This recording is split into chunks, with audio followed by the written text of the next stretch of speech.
Hey guys, welcome back to the Inja's channel. You might be wondering who I am. I'm actually Inja's twin brother, because he's dead. I'm just kidding. My name is actually John. Hey guys, welcome back to my channel. Today's video has been long overdue. I've been reading the comments. Everybody's been wondering how much it cost me to build the XL100S. And today that's what we're gonna talk about. So let's get right down into it. Oh shoot, I forgot my spreadsheet that has all the costs. I gotta call my accountant really quick. Get that for you.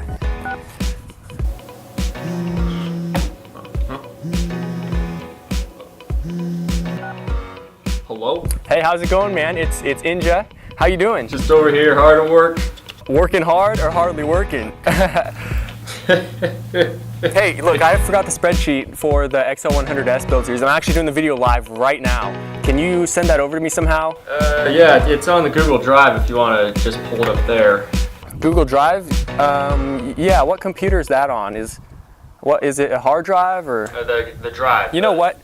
Forget it. Actually, can you just fax it to me on my Palm Pilot? Yes, sir. I'll send that over to you right away. Every part that I mention here is going to be in the description. So if you need any of these parts, go check them out. They're really cheap and high quality parts. I can attest to the quality, so go check them out. So pretty much this entire bike is customized. Pretty much every bolt-on part has been upgraded for aftermarket parts. I did leave a few stock parts on just for cool, like retro accenting, pretty much.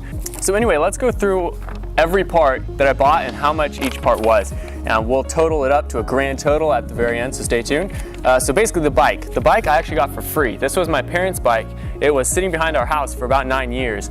And one day I decided I wanted to build a bike. I thought that would be a pretty cool build. No one really had built an XL100S Cafe Racer Scrambler style bike before.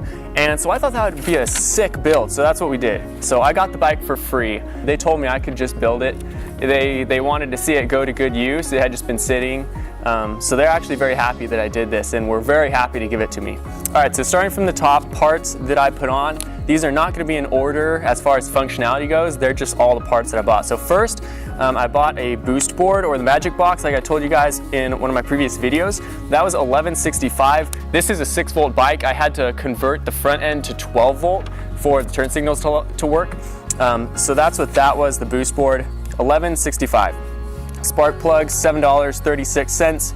Bar end mirrors, $11.59. Handlebars, $27 flat.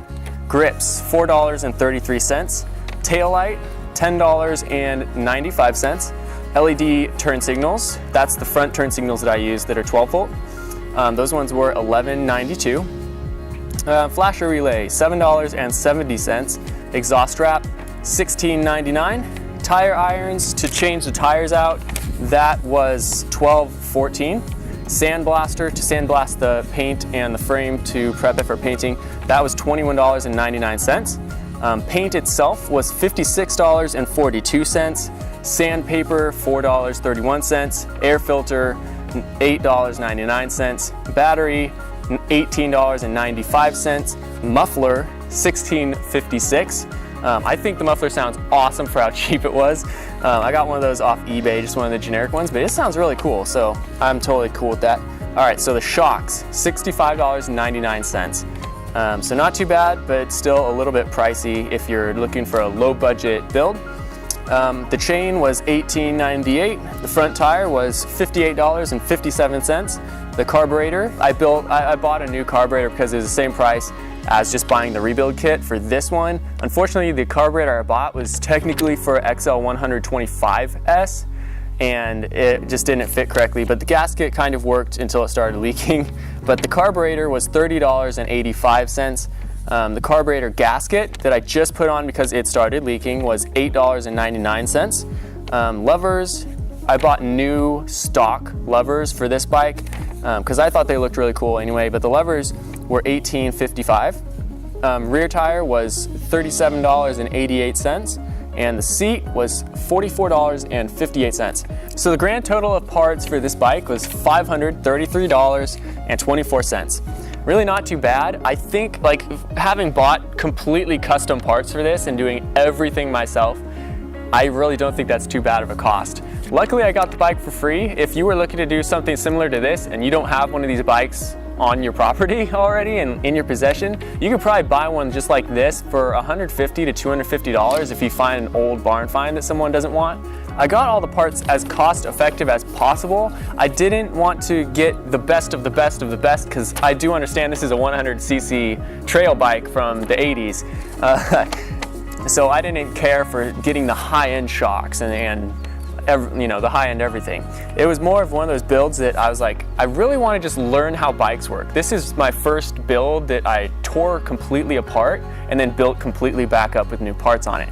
And before I built this, I had pretty much no knowledge. I think this was an awesome learning experience. It was a big task for me back in the day. Like the electrical issues that I couldn't figure out for the life of me, it was super simple. And now that I know what it was, looking back, it would have taken me 10 minutes to solve. Someone just commented and said they'd rather go really fast on a small bike than go really slow on a fast bike.